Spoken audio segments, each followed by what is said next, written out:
Okay, yeah, you got it? Mm-hmm. We are Beis Tesvav, and approximately 9 lines from the top. 9 lines. It's an actual count. The line begins with the word Elokus.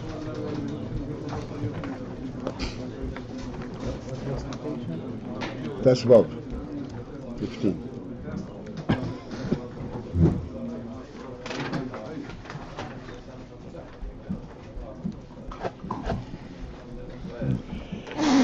How far down? 9th line.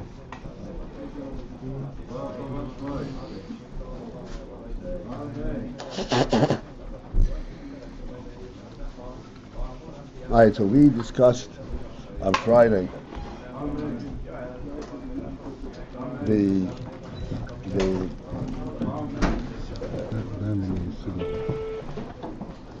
principle of the shuv and what is missing. What is missing in the rotzu? What is missing in the rotzu?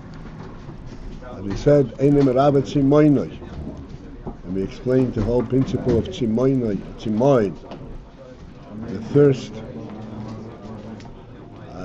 and that is satisfied only in the shuv. In the shuv, there is the inyan, there is Merabet Tzimoinoi.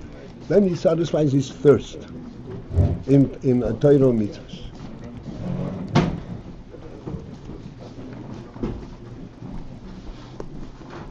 And I want to conclude this, bring it to its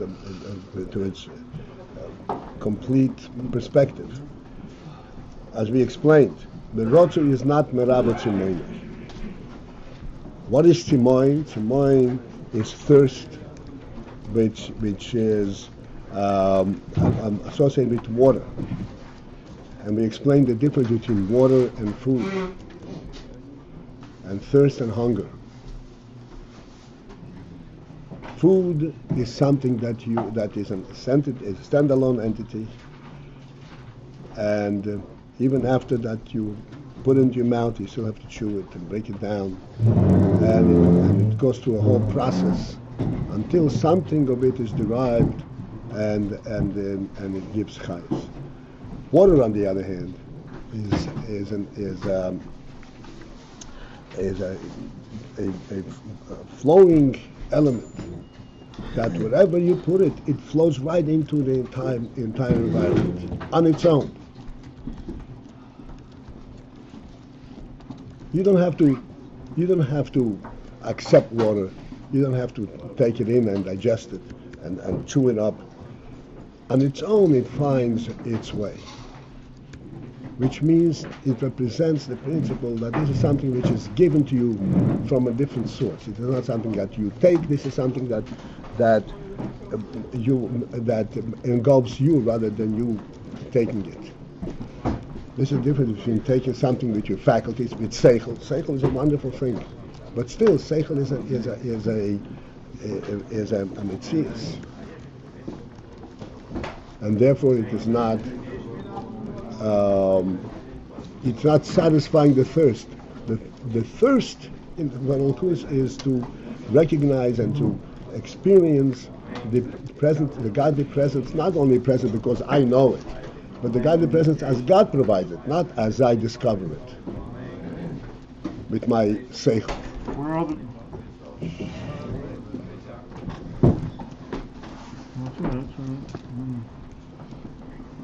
maybe we should make an announcement. We're missing pamphlets. Anybody who has a borrowed pamphlet, please. This is a reminder to bring it back.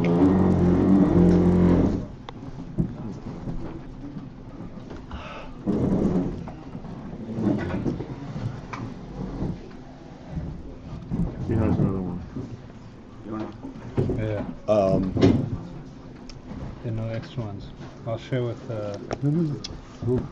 Huh? I'll share with. No. Okay. You need one. Okay. When are you going to make your circles and lines? Try. Good question.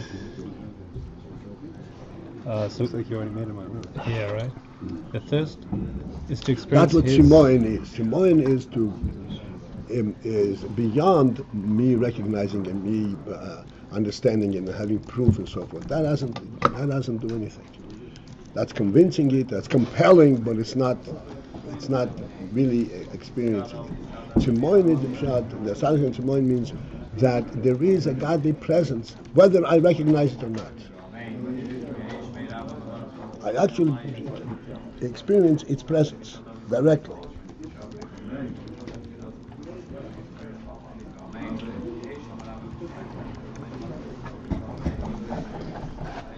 That is Shimoin. There's much discussed, but we discussed it on Friday, and let's continue.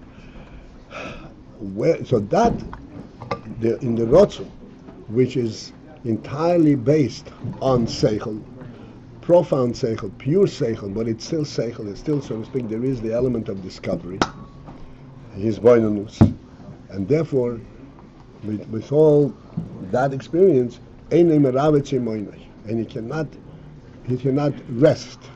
He cannot rest. Because, why can he not rest? Because this is a state where, should I for a moment stop thinking about it, I lose it. It is there only, but I'm thinking about it. That's what the Rotz is. Rotz is based on Seichel awareness. Where is him Rabbi Tzimoinai? That is in the Shuv. In the Shuv, when he comes back, there he actually recognizes, hey, Hashem has descended into my world and is participating with me right here where I am. And I'm doing this thing, and this thing is actually Hashem's will, right here for me, personal. This is not something which is based on my faculty and my awareness. This is based on reality itself. There it's Merabitzimah. And it goes down with me to the lowest level. It's not based on my seichel. It's not even based on my midos. It goes down to the very mitzvahs where I am, on the physical level.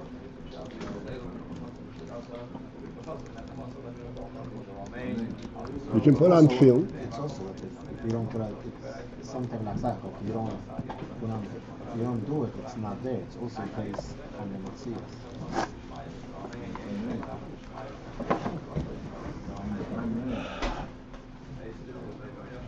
Deed, action, is not a mitzvah in the person. This is something which is a constant. A person is not naturally in a state of sleep. He's naturally in a state of action. And thinking is also... No. Thinking in a focused thinking. Something that you are discovering in your mind, and you have to have proof and have indicators. That's a completely different thing. If you're thinking by observation, yes, that's also natural. But this is not what it is. At Matan Torah, for example, or at Kriyas Yamsuf, with their faculties, Roas and Shivcha Ayom, they were observing, but it was perfectly satisfying. Because they actually, in a natural way, without any, effortlessly, they saw the reality.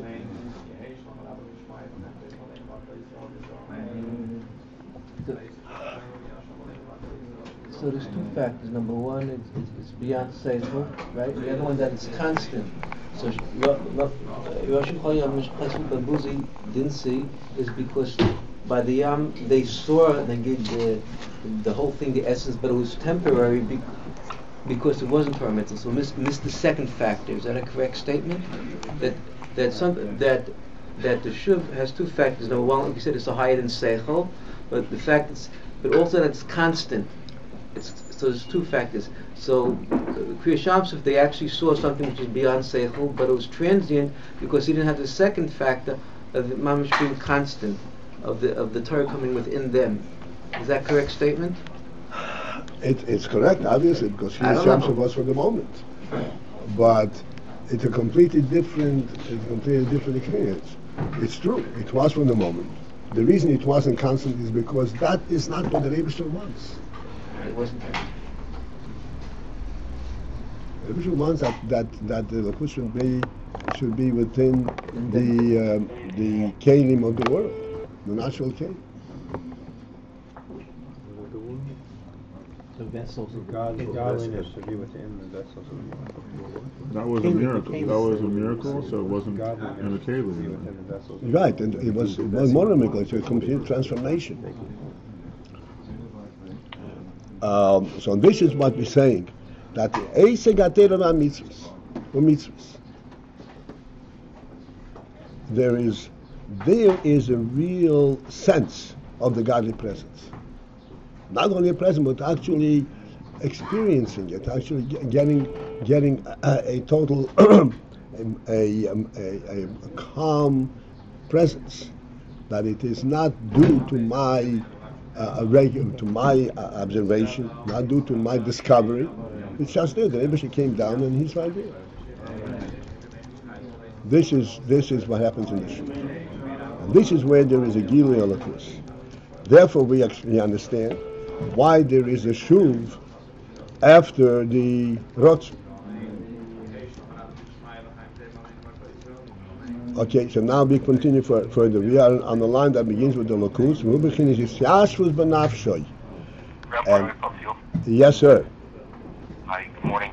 Good morning. Before you go on, I don't know if anybody else has this problem. I understand, I think, what the Rebbe is saying, but it's difficult to understand doing a mitzvah as the equivalent of.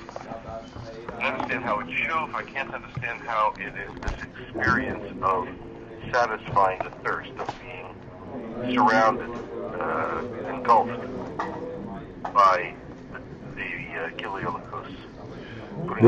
Baruch, the answer to your question is that we emphasized over these days and weeks that we're learning this Indian, that when is this shuv have that effect only if it follows the Rotzu. This is the Shuv She'achar HaRotzu. Okay.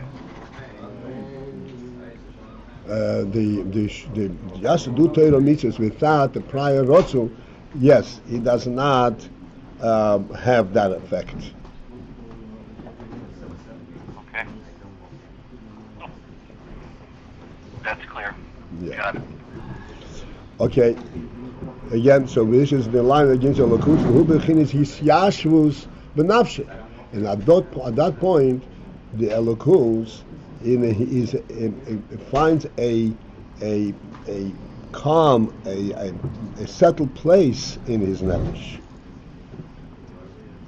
Meaning his nefesh is no longer at a run and a thirst and seeking, but actually he has it where he is, in his domain, in his place.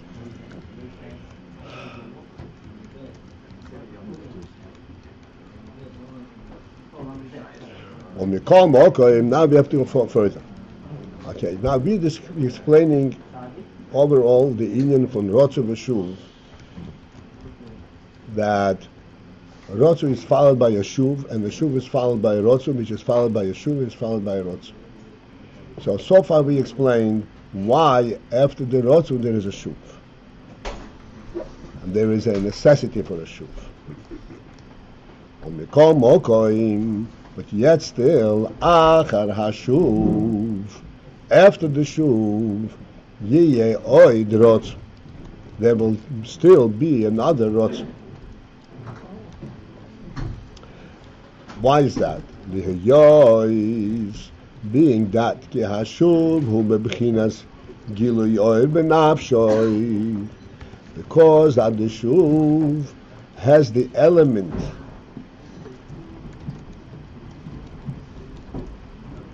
of gilui oir.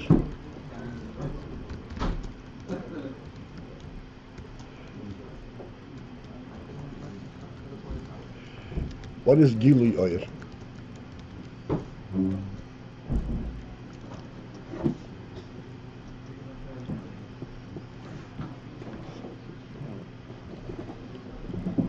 Gilui oir,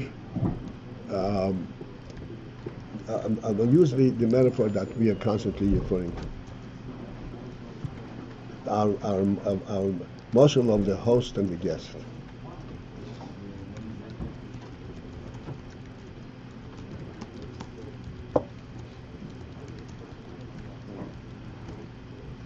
And we're saying, as long as the host is here, it's wonderful.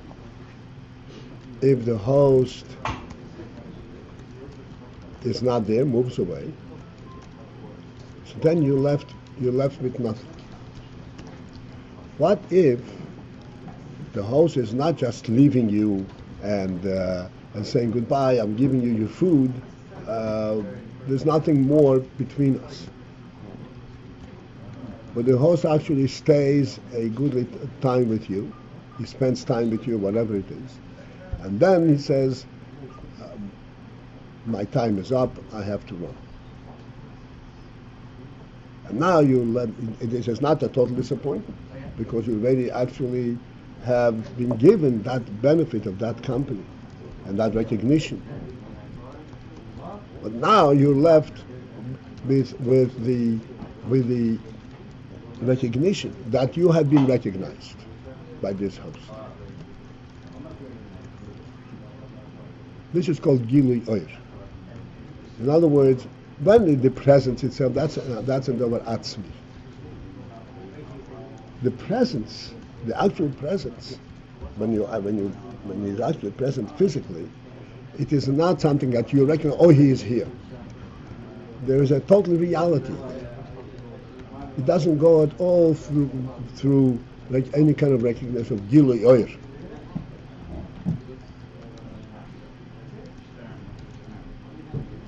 Let's elaborate a little bit more on this. As we said in the case of the host and the guest, the host is present, but he serves lunch. And he's serving the lunch in a very amicable and a very pleasant and a very satisfying and beautiful way. You are not recognizing the presence of the host on account of the fact that the lunch is a very nice lunch. That's completely aside. Because there is a presence of the host, that's why there is this lunch. It's a secondary completely.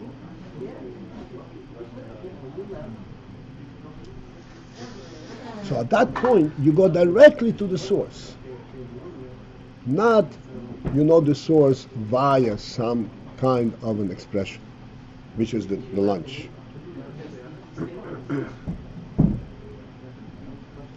When the host has to leave, then you're still left with the lunch. And you still have proof of his presence. Look what he has done for me. That's called Gilui Oir. You still have that appreciation. You still sense that he had acknowledged and recognized you. And he's concerned and he has a closeness to you. But that is through Gilui Oir, not through direct contact.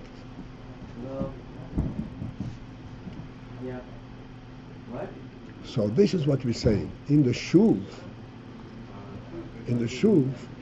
yes, indeed, you have Teiro Mitzvahs. Teiro Mitzvahs is expressing that, hey, this is what the Rebbe himself has given to you in order to participate in your life. But this is still, there is in it from Gilui Oir. It is not something that you're discovering, like in Rotsu. It is something that has come down to you. Like we say, you put on feeling, you don't need to know what feeling is about. I only know one thing, that this is what the Rebbe gave. That's all so that's sufficient. That's mamish a real thing. But it's Gilu Yoyer. I know that the Rebbe gave it to me. There was a Yid, I think I mentioned it a long time ago. There was a Yid, I didn't know him. I heard this story, Michael Gordon or so, that there was a Yid in 770 who was a very posheter, a very lebedikir Yid, a deep, pure Yid. He would say Tehillim a whole day. So someone asked him, "What are you doing? What are you saying?" So he says, "I really don't know. I only know that I'm speaking to the one who lives forever."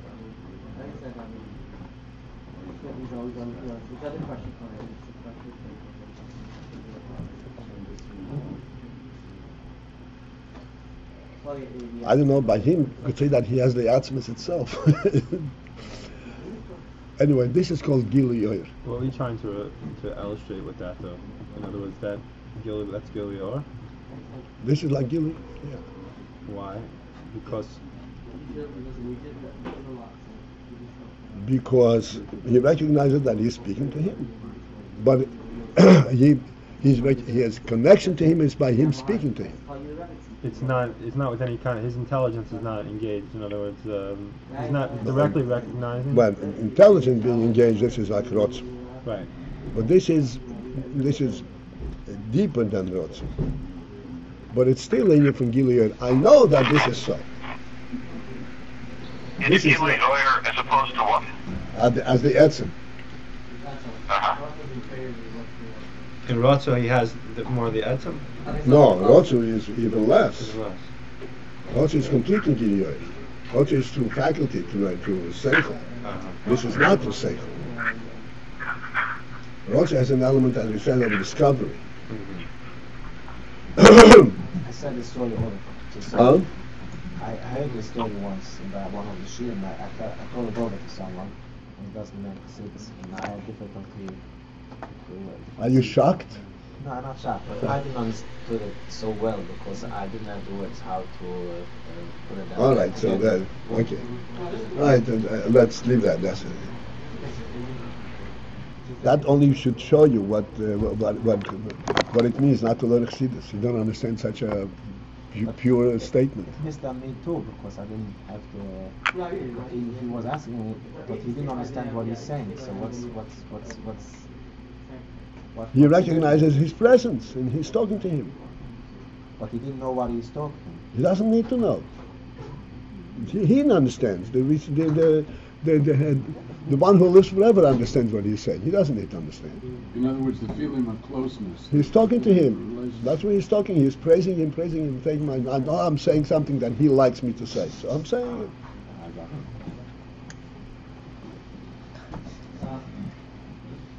As opposed to putting in the tefillin where you have no hatzag in what it is. No, that's not opposing to it. Feeling is in a similar line. I'm doing what the Rebbe wants me to do. All right. So here's the important thing. Why?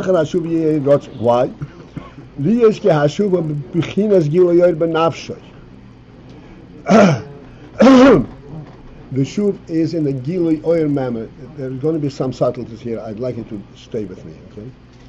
The shuv is in a gilui oyer benafshe, is in a gilui oyer manner rather than an etzem to etzem, the actual reality itself. It's a realization. It's a sense. Shezehu chayfetz.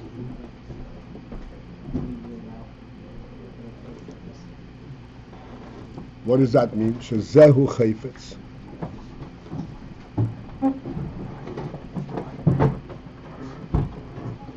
This is what he wants.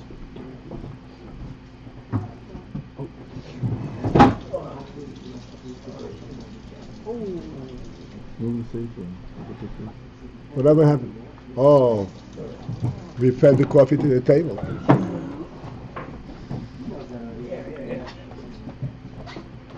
No, get a towel. Bring a towel. Yeah. They got lots of towels in the cabinet. That's not. Look at that.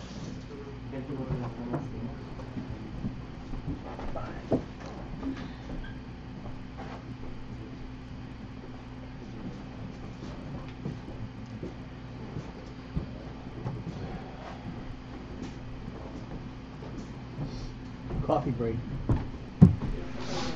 The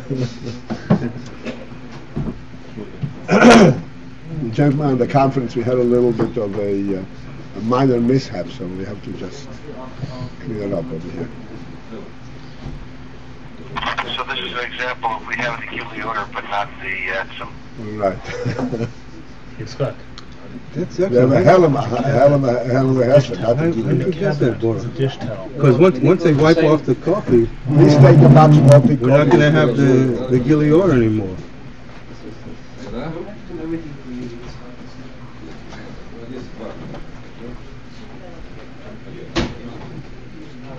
I mean, is that similar to the Gili order? Huh? Did you wipe off the coffee and it's no longer there?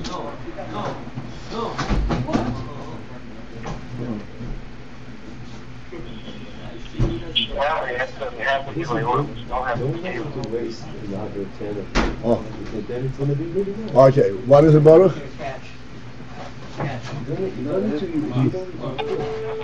No, don't ruin the whole box. So here we have a towel now. The towel, then you have to wash the towel. The towel has to be washed. It's not a... All right. It's all clean. It's all clean. Just use 20 of these. What's the, how much is this? Yeah. How many presidents do we have here? Okay. Alright. Ready to Retsu.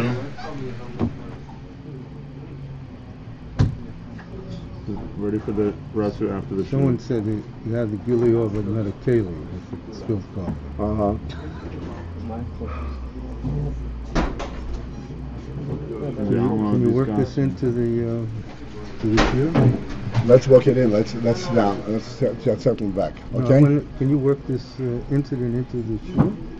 I think we did. All right. Let's continue. Hashuv bechinas giluyoy. The shuv is an element of giluyoy. Benafshoy. I want to explain this expression, which we haven't all the time, but I think it's time to explain it. Giluyoy benafshoy. What does benafshoy mean?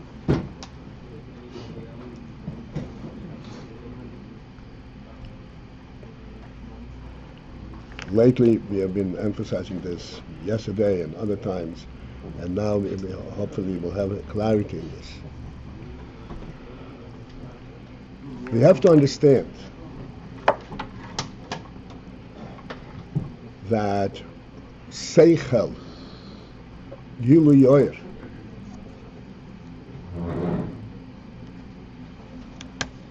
all these kind of experiences and recognitions, these are not bodily experiences. These are nefesh experiences.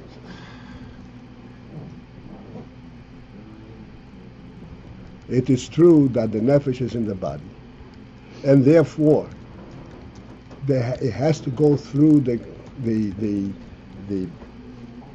bodily institution, so to speak. It has to be able to be triggered through the body, be felt through the body. But what is the feeler is not the body. The feeler is the nefesh.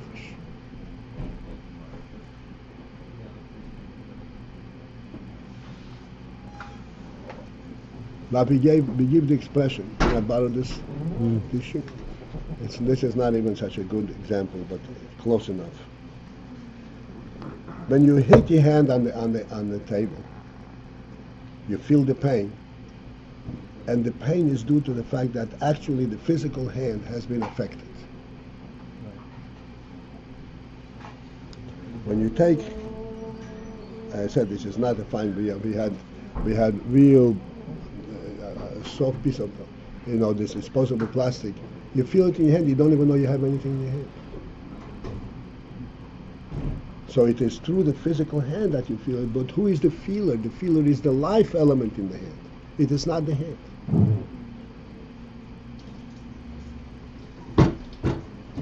All of these understandings are there's an external trigger that goes through the body, but that awakens the nefesh itself, the life element in the person, which is the source of the intelligence. The body is again, enough said. So this is Giluyot Benafshoy. This is a nefesh experience.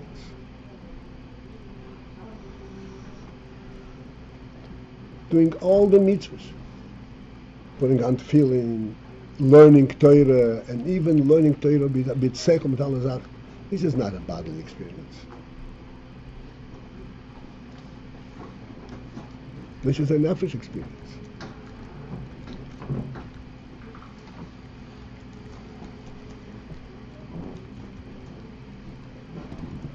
What do we call experience? It doesn't look a bad. But what is it? Why is it enticing? Why is it something that Giluyot? What's a Giluyot element? How does he recognize any significance to it? It's not the body; it's the nefesh. On the contrary, this is one of the difficulties that we have that we challenge with. You go to Lahadl to a secular school. You go to university, and you study whatever physics, science, math. You will walk away with knowledge, something of the world. What do you know? I know such and such. I know how huge the sun is. I know the distance between the sun and the earth. I know something. What do you walk away with here? You walk away with a life's experience. And it's a significant role into life. That's what the Rambam says right on the onset. Before he introduces Torah, he says, the first principle is to know that there's a first being. Mamtsikol nimtzo, ume'amitis imotzi nimtzikol anitzoim. What you are going to be learning now is something that exists only on the level of truth, not on the worldly level. If you have relationship to, if you can relate to truth, then it will enlighten you enormously. If you can't relate to truth, in other words, if your homotheism is relative, like a body is, or only circumstances, then it has no meaning to you. And truth, this is a nefesh.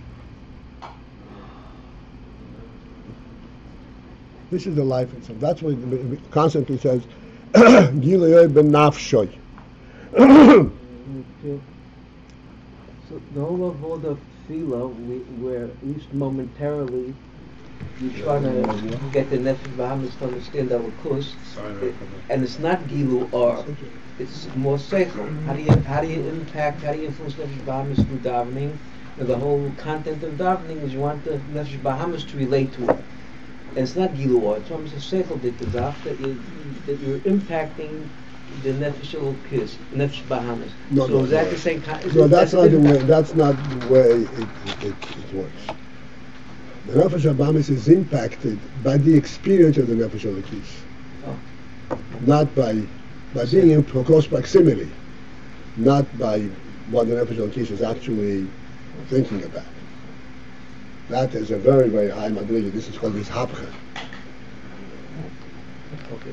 Okay, good. Okay. All right. Okay, this next word is important.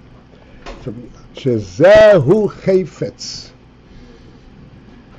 This inyan, that is Giluyot Benafshoy, zehu chayfetz. This is a chayfetz.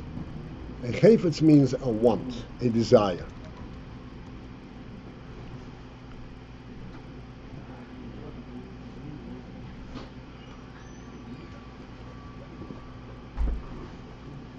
What is this? What does this mean?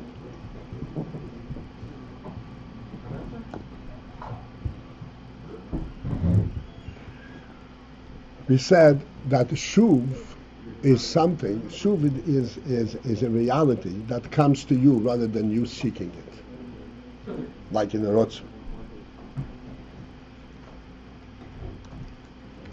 Therefore, it's something very real. It's not based on your discovery, which is based on your conscious awareness. It's there. But nevertheless, there's in from Gilu Yoir, Shezehu Chayfetz, which means the following: that despite the fact that this is something which comes to you, your recognition of it is not forced upon you. It is because you're open to it, because there is a nefesh desire for it. If he had no interest in this, then it would not have that effect. This is what we said, like Baruch has. This shuv is effective only if it follows a rotz. When you had recognized in a rotz, you recognize that the only thing you want is this truth, the godly truth. That's the only thing you want. Once you have been imbued and totally dedicated to this inyan, then when it comes to shuv, it's a living shuv. And you sense the presence of the shuv, the value of the shuv, as a bitur chayfetz, because this is what I'm looking for all the time. Oh, I got it. But if I'm not looking for it, then it will not be of significance.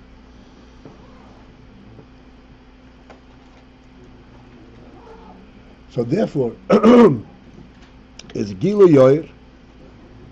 What is the connection between Gilu Yoir Shezehu Chayfetz and Etzem? You know whether you want to or not. And Etzem is there. You can reject him or accept him, but he is there.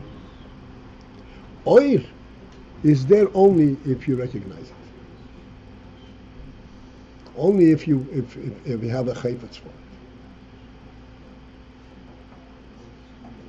Like we always say, light is a wonderful thing. Truly a wonderful thing. That's why this is the good in the world. Light is at the same time the easiest thing to ignore. There's no other faculty that you can close off as easy as your eyes.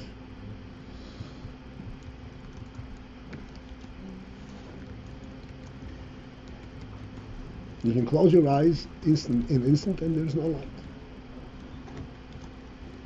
That in fact is part of the nature of light, that it's completely safe evasive. It's not a mitzias. But it's there if you keep your eyes open. Automatically. But it's extremely easy to close your eyes. And as the Rebbe says even more, you have to open your eyes, even when your eyes are open. As we always say, the animal with its open eyes, what does he see? He sees a tangible. The human being with closed eyes sees if his intelligence is engaged, he touches the visible. He touches the what? The visible. The invisible. Shmuel, you come once in a month, so listen. We discuss this a lot. So therefore, the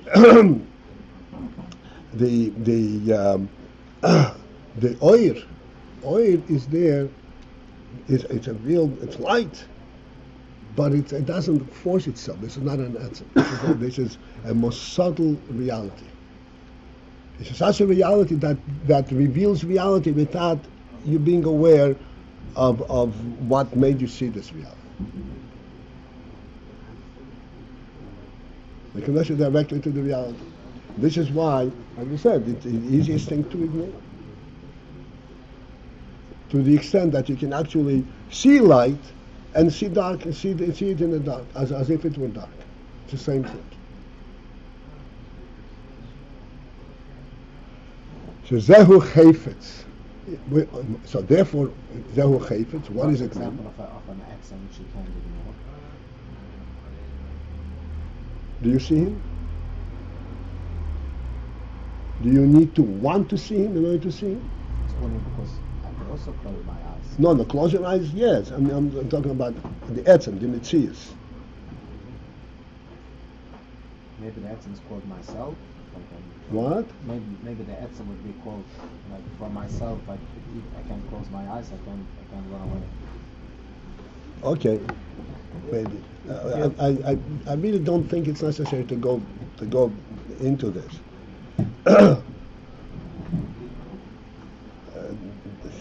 This is not the topic. The topic right now is the difficulty to understand the oyer and the chayfetz. The mitzias is something which at this point is not necessary to go into. The chayfetz is... Zehil chayfetz. Chayfetz, what is chayfetz? Chayfetz means a desire.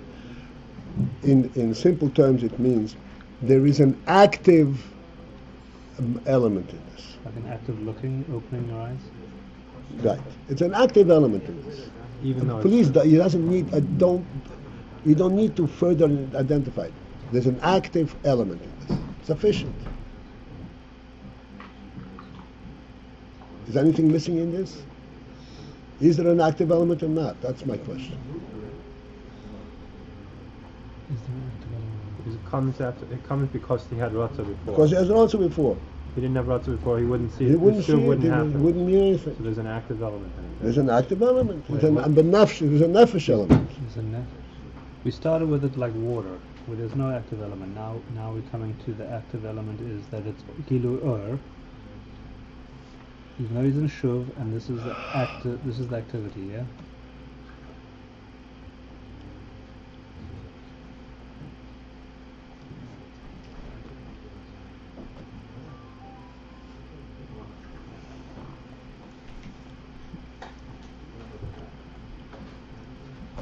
It's so disappointing. Is it really necessary for me to identify the difference between water and Torah mitzvahs? No, but... Okay, the so I state- understand. The state of shuv, which we're saying State now of is- shuv, because the Torah mitzvahs came to you. Came to you. So there's an active. So where the activity is that you accept that. The fact that You're open to it, yes. As a result of the rotzu, you are open to it. This is what you were looking for. that's activity. That's what you're looking for. It's an active element. Wanting is an active element. I thought that was by ratzu. That was the wanting. Here by shuv, it seems like By no activity. rotzu, you only know it as a result of discovery. Here you know it because it came to you. But you're accepting it because you really want it. I get it. This last piece, you're accepting it because you really want it. I thought this whole shuv was like beyond your faculties. It's just you being it's there with you. You being there. So that doesn't feel like activity. No. Okay, so please let's put our thinking caps on. Okay, let's go back. Gilui oil benafsha. What does that mean? It's revelation of. What literally? gilui benafsha? Yeah. Revelation of his light in his soul. Nefesh. Okay. Nefesh is what? Is an active? Is a presence? Is a living thing, or is it an inanimate thing? Living. Living thing, yeah. Is it an active thing or an animate thing? It's an active thing. Active thing. That's all.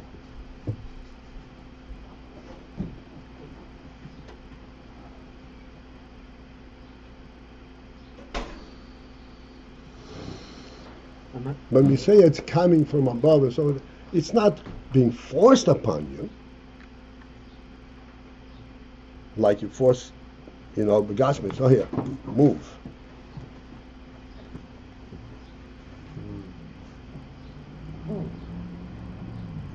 You still have to sense it, recognize. You only, it's not you have to. You are alive, and therefore you respond to it.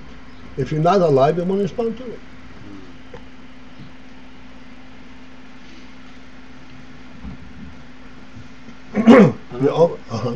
Yeah, I'm having difficulty with this concept that the chafet, wanting it, is a prerequisite to the gilu of. What I understand is that, maybe subjectively to experience it, you need the desire. However, objectively, you do have something like it. Being down in Tanya, I think by learning, or tefillah, if you don't do it l'shma, but if you do it one time afterwards, then it elevates everything else. Meaning you do have something, but subjectively you couldn't experience. So you do later on l'shma, this which you already had objectively, it's begili. Because.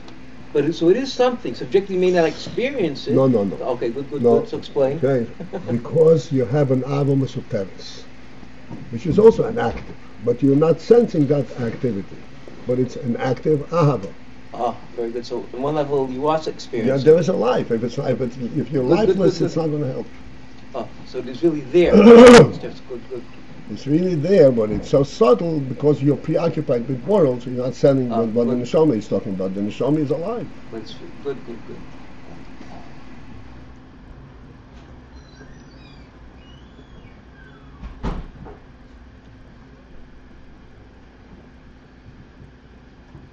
Shezehu chayfetz. This Gilead is an element of chayfetz. A chayfetz means that you're in a state of desire, which is an active thing. You have something that you want. But this desire, even though this is su, which means you don't have to go out of yourself to look for it, but you're accepting it and you're recognizing it as a result of the fact, this is what I want. Let's continue on. Is the original Abba part of this chayfetz? The original Abba that brings the rotzu.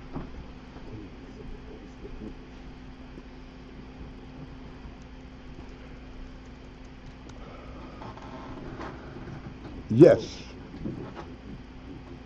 but the original Abba is hidden in the nefesh, and you don't sense it. As a result of the hisbonenus, as we discussed, there is a rotzu created where you actually reveal this Abba, which is then followed by the shuv, as we explained. But the shuv itself, as I said, it's not something that is being forced upon you. You have to accept it, and you accept it. This is the gilead of the nefesh, and this is the chayfetz. You want it. There's an active recipient of this presence. Being there's an active recipient, therefore harehu misoirer.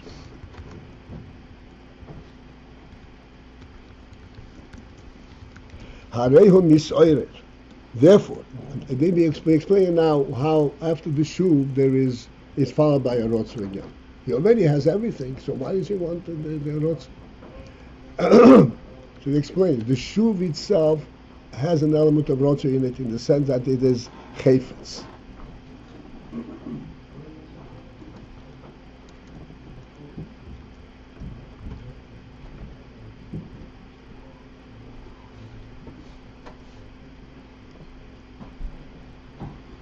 Let me give us a vivid illustration of the scene.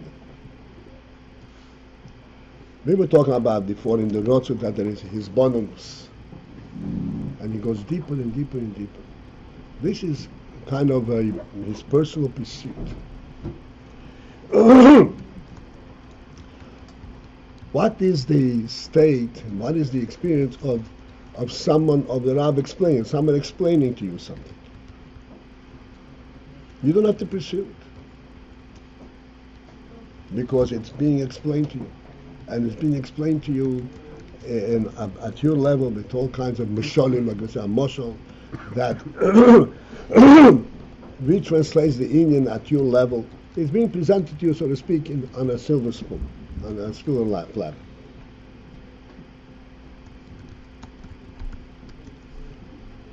Yet then even we say that a kob kann nicht aufstellen. You cannot force somebody to understand even something that is most understandable. In order to understand, you have to have a living element that you want to understand. If you do not have the chayfetz, not the experience of life in this, you don't bring the life element, then you will not understand, no matter how clear it is, no matter how well it is presented. Which means that even though all you need to do is understand what is being told you, you still have to be actively involved.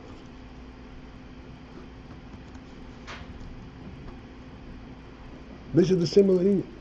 The shuv is like there's something, Torah mitzvah which came down and was given to you, but you have to be actively involved in accepting it.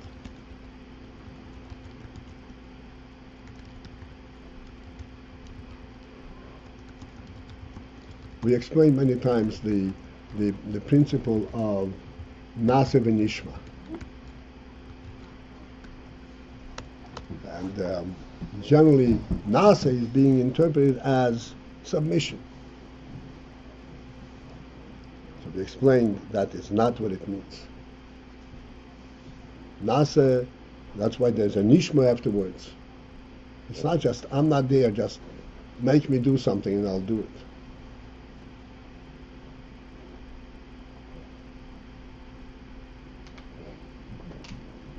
The halacha is, if someone holds your hands, you have a pencil in your hand, and somebody holds your hands, and he moves your hand around with the pencil, who is chayav for writing on Shabbos? The one who holds the pencil or the one who moved the hand around? What who moved the hand? I moved the hand. Why? But it's your hand that held the pencil. You're not involved at all. Not involved at all. Even that which is given to you, nasa, you have to be an accepting element, entity. And if you're not an accepting entity, then you are not a participant.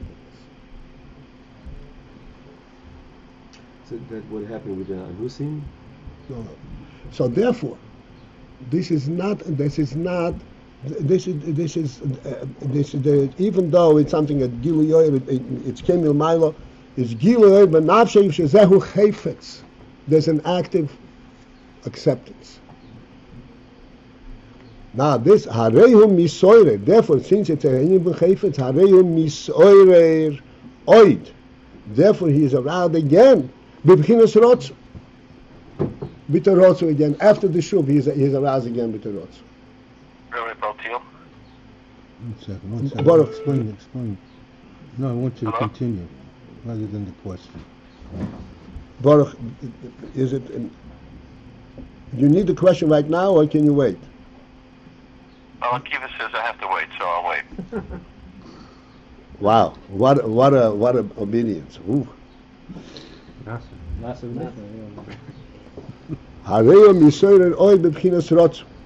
Then he is aroused again with the Rotzu element, with the Rotzu aspect. The B'chinas Rotzu, even though, as we're saying, in the Shuv there is also an element of Rotzu, in the sense that he wants it, he's accepting it positively with a positive presence, but that is called B'chinas Shuv, rather than B'chinas Rotzu. What's the difference? B'chinas Shuv means I'm accepting, I'm taking in what you're giving. So Rotzu means I want to have more, I want to understand better. Let's make the Rotzu. So even though in the Shuv he's given everything, But since that the only way to take the shuv is by personal participation, then once it is a personal participation, he wants to participate more. Misoire, in the beginning of Rotz. You understand what's going on over here? That's why we use the word bechina. They're interleaved. In the shuv there is a Rotz, in the Rotz there is a shuv. It's a relationship. Huh? It's a relationship. It's relevant. They're relevant to one another. Relationship. They're dependent upon another. In the shuv there is a Rotz, but it's not bechinas Rotz. It is a Rotz that is part and parcel of the shuv that enables the shuv to be a shuv. But it's not a cause and effect. It has to be a bechira, like to say, this second root. Okay. Is that second rotzoi? Okay, so then there is bebchina. He's misoyer oil bebchinas Rotz. Why? Mitzad hagilui gufo. Because of the gilui itself, gilui gufo, because of the gilui per se. This gilui that he is experiencing, that is what directs him again to the Rotzu state. He wants to, now he has a gilui, he wants to know what this gilui is. He wants to understand it better. And he wants to be misboinen in this gilui. Mitzad ha-gilui gufa, because of the gilui itself. B'liyoy shekol ha'inyan bozeh. Being that shekol ha'inyan bozeh, that the whole inyan, this whole experience of the shuv is hu bechinas gilui yoyer, is a gilui yoyer element. A gilui yoyer that he recognizes this real presence. Therefore, array that guf and ma'oyer is a rotzu. So that itself is ma'oyer the rotzu. Once the gilui yoyer, a rotzu means he wants to get into it even more. He wants to again experience it and get to know it. He wants to focus into it. That's what I'm saying.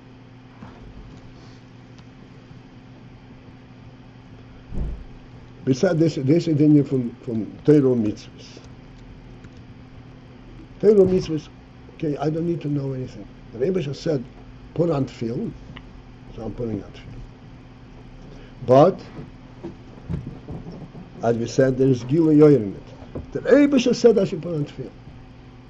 The minute I realized the Rebbe said tefillin, what is the Rebbe? What is the Solokos? Even though you already went through that whole process before.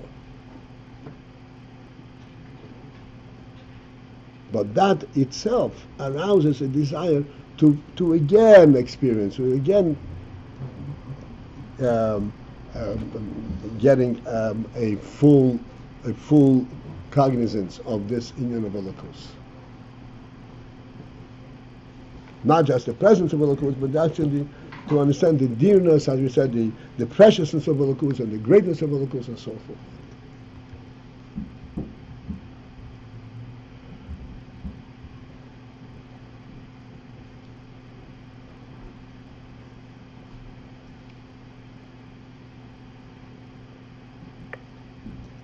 The Rotzu has brought about the in the Ein Sof, in the Oyer Ein Sof, the infinite light, the infinite presence, and that is a tremendous desire, a tremendous draw in the nefesh. The nefesh is drawn to Ein Sof because nefesh is drawing to this fundamental pure truth,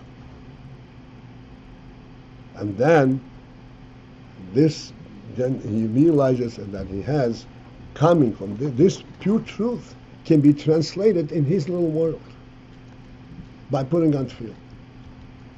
That's just pure truth in this mighty little world. And puts on tefillin.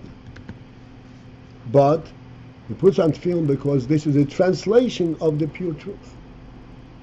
He desired in the nefesh to experience the pure truth still is there, it's aroused again. What is this Elokus? What is this Ein Sof? This is why the bechina of the Rotzu is aroused, is awakened all over again. It's over, or he wants to go in deeper, he wants more. That's another thing. But even at this same level, he just wants to confirm, okay, yeah, the Rebbe told me, what is the Rebbe? Because since that it is mislabish in Torah and mitzvahs, mislabish in Gashmius, what do you see here? You see the Gashmi. You know, mitzad the Chayfetz, you know that this is Ayin Eliki. But you want to, it's arousing the Rotzu that you want to reconfirm what is Elokus.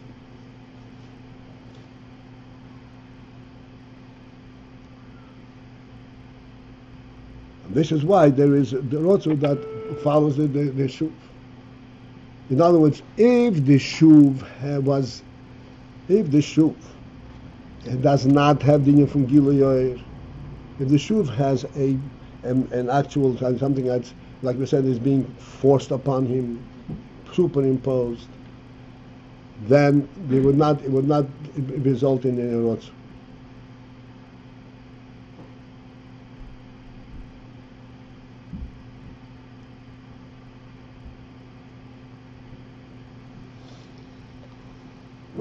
Wants to reconfirm.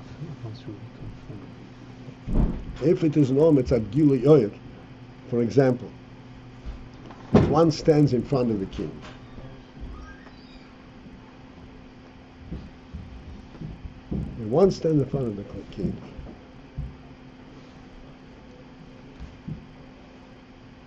standing in front of the king should supersede any contemplation as to what a king is, and what the greatness of the king is, and what is the significance of the moment. If he has to confirm at this moment, I'm in the king's palace, I'm in front of the king, and this king is so great, then he's not in front of the king.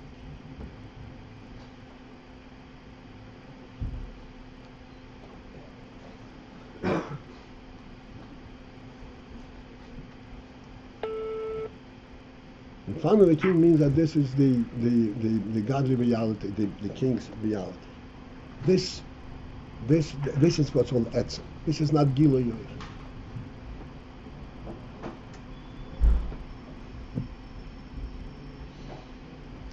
Rabbi Paltiel? One second, brother.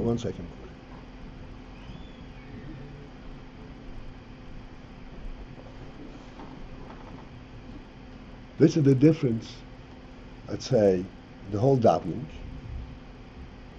the whole thing, everything that you daven, like Psukkah de Zimra and Yotzei Oir, you talk about the greatness that the Rebbe did, and he recreates the world, and Shema, so all the greatness. You come to Shemoneh Esrei, what are you talking about Shemoneh Esrei? Give me a little wisdom, give me health, give me my panosa, what's going on here?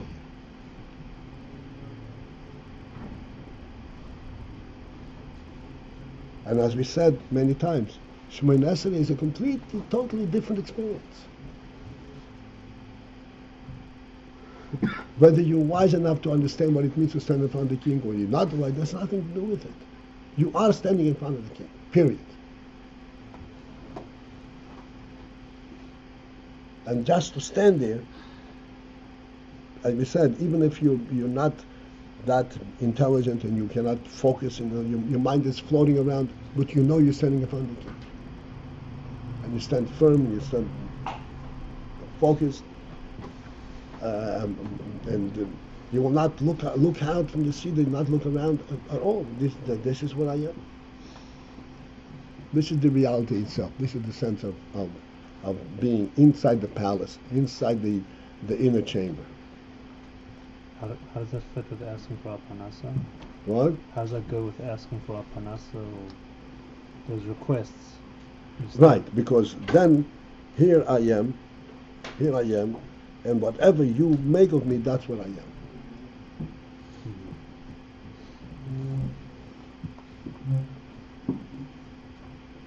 How does this fit with that second rota? Oh, so no, that's not center. That's deeper than that. That's deeper. That's not sure. This is actual beat. That's what I'm saying. This is the contrast. Normally there's a Gilui. So even though it is Gilui Oyen Benafshoy, but nevertheless he knows what it is. He knows what he's experiencing. Once he knows, then automatically that arouses the reversion back to, okay, let's get to know. While you're standing on the king, you're not going to investigate how great the king is. That would be Merida B'Malchus.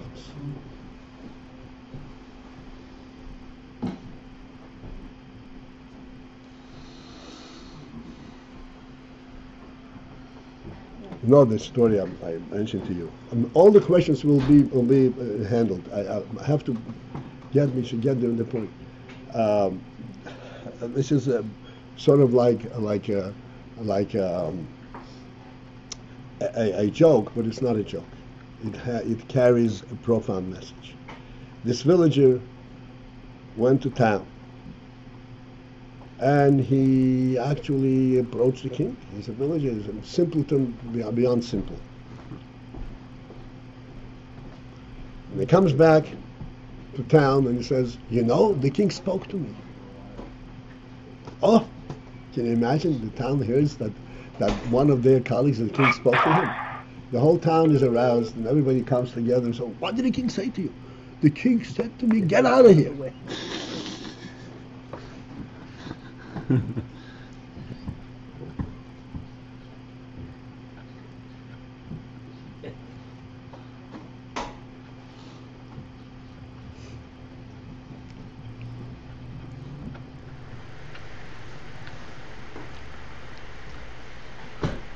It's only half of a joke.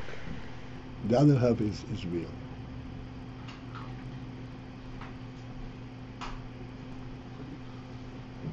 Doesn't matter what the king says. Doesn't matter. I actually had a communication, right? He actually acknowledged that I'm there, and he said, get out of here. Oh, yes.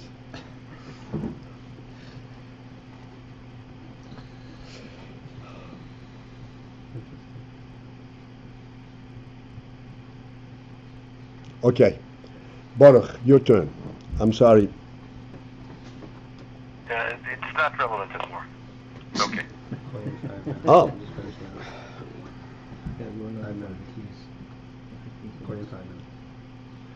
Anybody else? No. I just had one.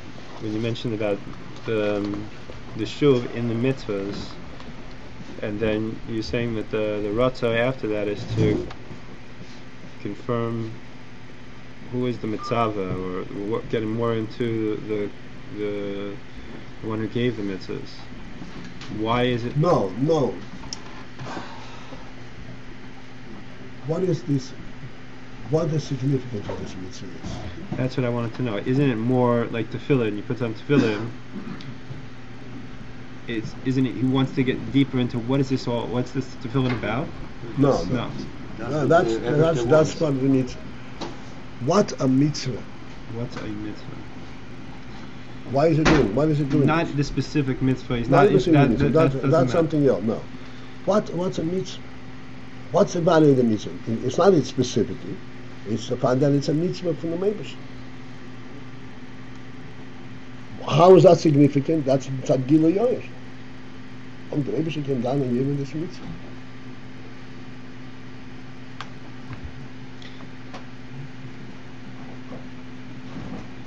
Is it because it's not in other words, the why he wants to seek the reconfirm or seek is because the Gilui or itself is incomplete. No. Or like And when it's the not to Mashpia is reconfirm. giving He's him- not seeking to reconfirm. Doubt is not part of this whole process. Right, but he senses that there's something behind it, or there's something deeper. There's something. It doesn't stand on its own. In other words, why is I'm still not sure why. Again, the Mashpia gives him everything on a silver spoon. What Why is does he? oir? Yeah. What is oir versus etzem? Oir is present only if you want to see it.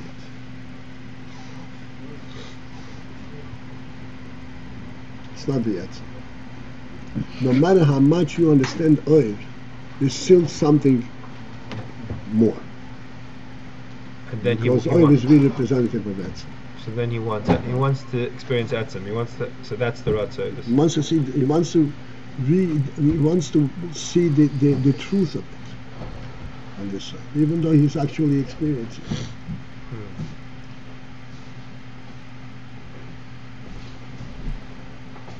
So it arouses another thirst. And then it goes against the roads. But the etzem itself is not gonna get. No. It doesn't fully quench him. We said that It quenches. that It particular. quenches that which the Rotzu created. But he wants now. But then there is an element of Rotzu within that, and that arouses the Rotzu. Why do we say that chayfetz?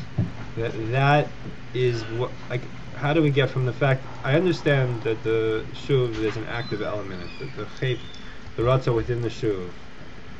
But how do we go from that to saying that develops into a full-blown ratzah again? Like, why? The full-blown Rotzu. Let's go back to the Moshe of this. Okay. So this we feel because we have life. The more you think about it, the more you focus on what? On feeling this or on the life of life? That's what.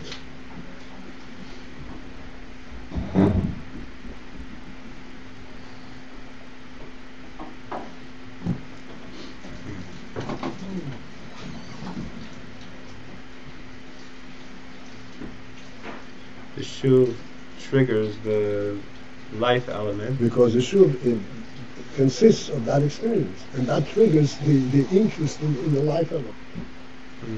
The life element is really the ratzah. To pursue the life element, that's what.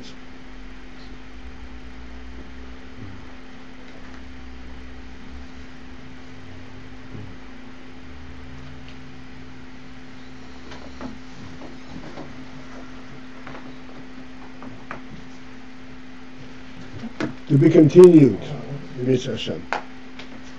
Thank you, Akiva. Have a good day, everyone, on the conference.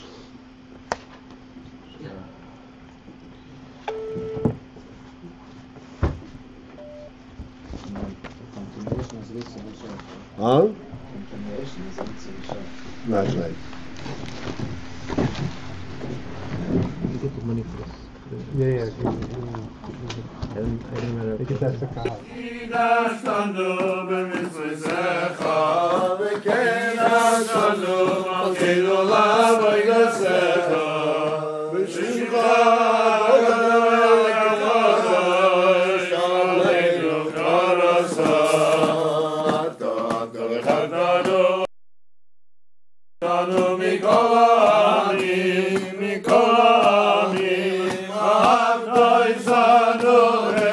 Saman